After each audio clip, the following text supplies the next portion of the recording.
Hey guys, before we get started, be sure to go check out BrillArmory for all your airsoft upgrade parts and more. Today, we will be checking out the NukeFet. Now, this Mosfet, or as you probably already tell, it is a Mosfet, is one of the newer things to hit the market recently in the airsoft upgrade world. And to be honest, it's been stirring up a lot of talk. A lot of people have it, a lot of people love it, and I am getting to review it right now, and we're going to see all about it, what it comes with, and all that good stuff. So with everything out of the package here, we get to look at all what we have. And as you can see, we got a lot of stuff going on here, a lot of wire going everywhere, a lot of just little connectors, and we got the Mosfet itself. We're going to go over every last bit of it and see if all this is really worth the price of $22, which is what this thing costs. So when you're buying a Mosfet, there are certain things you're going to want to ask yourself, and possibly the person selling it, to see if it will actually do what it's supposed to do and won't break in the process. Now, the NukeFet does just about everything it needs to do, and it can do a little more actually. So when you look at a Mosfet, the things you want to do before buying it is ask yourself, is it 3034 based? And basically that means, is it going to be capable of standing up to modern AEG setups? A lot of Mosfets that are older designs will break under an 11.1 volt, such as JG Mosfets or APS Mosfets that are either horribly made or they're just not the right design, and therefore they break often and they just can't handle much current at all. 3034 designs can handle upwards of 18 volts, and I think it is 120 amps constant. I'm not really certain on that, I'll have to check. And another thing you want to look at when you get a Mosfet is, does it actually work like it should? In other words, does it actually redirect current from the trigger contacts directly to the motor? And yes, this one does. I've talked to several people who own this Mosfet, and they have said that it works like it should. It doesn't get hot, it doesn't do anything like that. So it does work like it should, and it does actually improve rate of fire, which is one of the things it does, which is kind of, a plus. And size. Size is a big thing when you're looking at a Mosfet. A lot of people these days actually want to put a Mosfet inside the gearbox, which is actually a fantastic idea for two reasons. One reason is that it eliminates, space that you would be taking up inside a buffer tube or inside a handguard or something, so you have more room for a battery. Second, it actually makes it easier for you to install a battery, and it makes the Mosfet last longer or be more durable, because when you install a battery inside your buffer tube, more than likely you're going to be tugging on your Mosfet a little bit, putting a little bit of stress on it physically, not necessarily through the components, but physically. And that in turn can cause it to short out or break, in which case would be the user's fault. And that's an unfortunate thing that can happen. It sucks, and it has happened before to me. None of my guns has it happened to, but it has happened to customer guns that I've worked on, and it's just an unfortunate thing that I have to fix. And when you install a Mosfet into the gearbox, you get rid of all of that because you don't need to tug on it and nothing like that. So yes, this one does actually fit into a gearbox shell with a little bit of modification. I can fit it into a JG version 2 gearbox shell, which has a lot of space off the side, so there's plenty of room for it to fit in, which is just absolutely fantastic, for the reasons I stated. So it should fit in version 2 gearbox shells that have room. You may have to modify it just a little bit like I had to, but other than that, it fits just fine. Another thing you're going to want to look at is cost. A lot of Mosfets you'll see range from upwards of from down to 15 all the way to $100 for a Mosfet.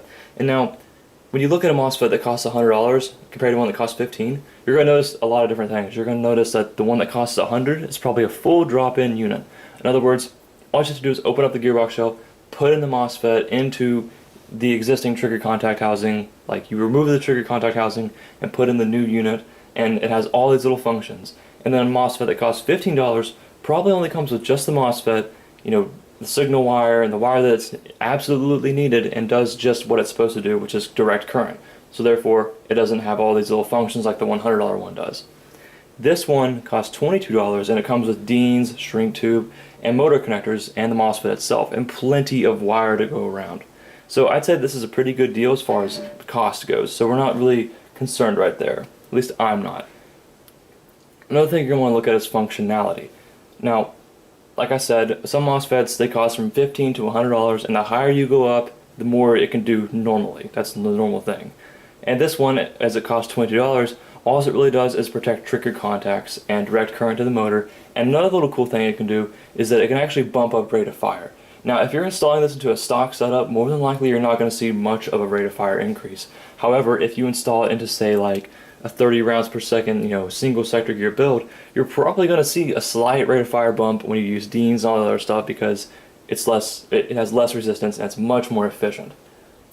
And one more thing you want to look at is 1 or 2 signal wires. Now this MOSFET comes with 1 signal wire. Some MOSFETs have 2 signal wires. Personally, I prefer 2 signal wire setups because it's just easier, and the way you can route the MOSFET inside the gearbox can actually prevent the wires from shorting out on the pinion gear. Because when the motor comes up to the version 2 gearbox shell, like they do, and the motor turns, it can sometimes tear up the wire, and that can cause a short.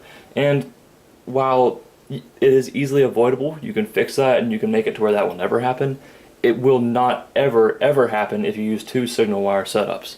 And personally, 2 signal wire setups are way easier to install, there's much less soldering involved, and it's just really easy. So I personally prefer 2 signal wire setups, but this one does have 1, and they work the same, so there's really no difference. It's just going to be a little bit different as far as install goes, and we'll go over that in a later video.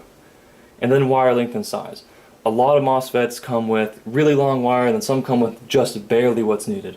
This one comes with a lot more than what you need, which is a great thing, because when you get more wire, you just have more to work with, and you get more value for your money, basically. On one side we have 17 inches of wire, on the other side we have 17 inches of wire as well. The signal wire is about 24 inches, which is just plenty of room for wire. It's fantastic, I love it. So if you're going to be installing this inside a gearbox shell, you're going to cut down your signal wire a lot, and you're going to cut down your trigger contact negative side a lot.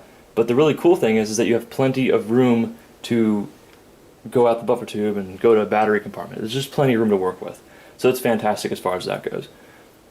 And about this MOSFET, as far as durability goes, I have seen videos of people running this single MOSFET, one MOSFET, on 5 guns, all at the same time. And that's really cool. This MOSFET can handle that much current and not even break a sweat, which is really cool. I'm going to link that video below because it's a really cool video, and I recommend anybody to go watch it who wants to buy this MOSFET, because it's just really cool to watch that many guns going off on one MOSFET and it not even breaking a sweat.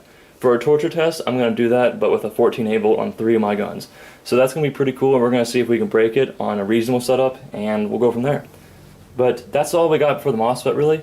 Now, as you can see, the MOSFET does come with, a white negative wire and a blue signal wire, and the MOSFET has green shrink tube.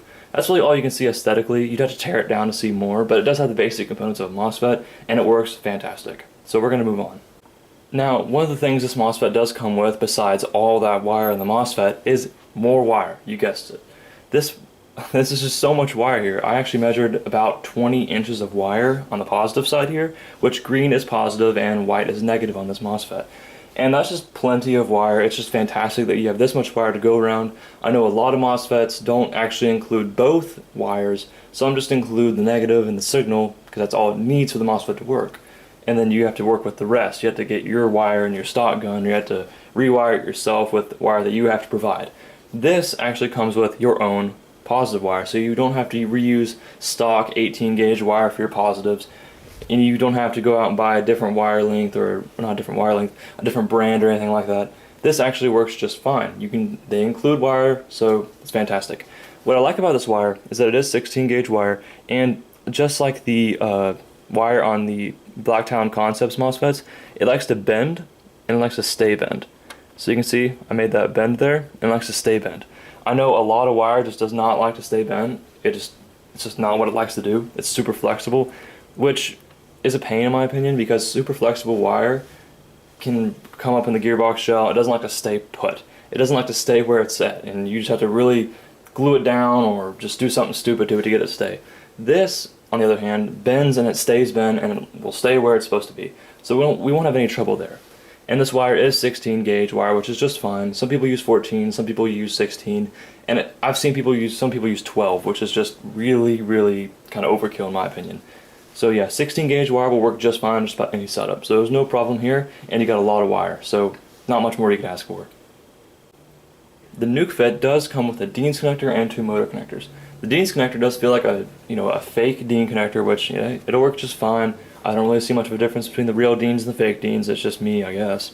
And then it does come with motor connectors. Now these motor connectors are actually better than the Lonix motor connectors in my opinion.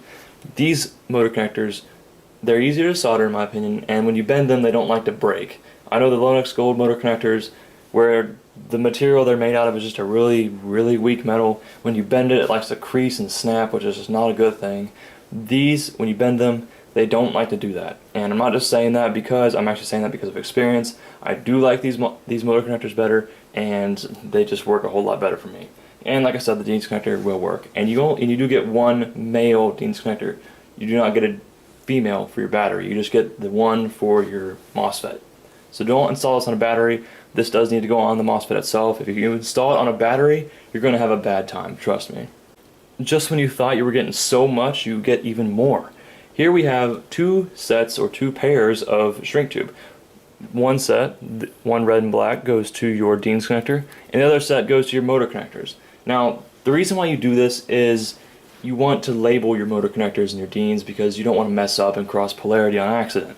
If you've been doing teching for as long as I have, this won't necessarily be a problem for you, but it keeps everything neater, and especially if you're new to it, you just want to keep everything organized, period. It's just better to be organized and safe than be, sorry, in my opinion. Now, the actual shrink tube itself, it feels fine to me. It's kind of hard to mess up a shrink tube, but it's kind of big, really, especially for the wire and for the Dean's connector. I'm kind of feeling that it may not, seal all the way, and I don't know, we'll have to see. It's kind of big, and you probably already know, you can get shrink tube in different sizes. You can get it in super small for signal wire, or you can get it in super big for Mosfets. And this just kind of is a little big in my opinion. I don't know, we'll have to see, but like I said, it just seems a little big. All things considered, the Mosfet, the wire length, the Dean's connector, the pair of motor connectors, and the two pairs of heat shrink, I'd say this is an absolutely fantastic buy at $22. Now, this Mosfet, if installed correctly and not maxed out on voltage or amperage, will last forever. I've seen it, and I've installed Mosfets. 2 years ago, I actually got a Mosfet to test from a friend who was just starting out into teching, and it is still working today. And I have ran it anywhere from 7.4 volts to 18 volts, and that's a range from anywhere from 10 RPS to like 50 RPS. And it has lasted, not even broken a sweat. And I am completely sure, and I guarantee that this Mosfet is going to be just as capable of doing that. I'll see you guys next time. Be sure to check out BrillArmory, where you can buy this Mosfet and plenty of other parts. See you guys later.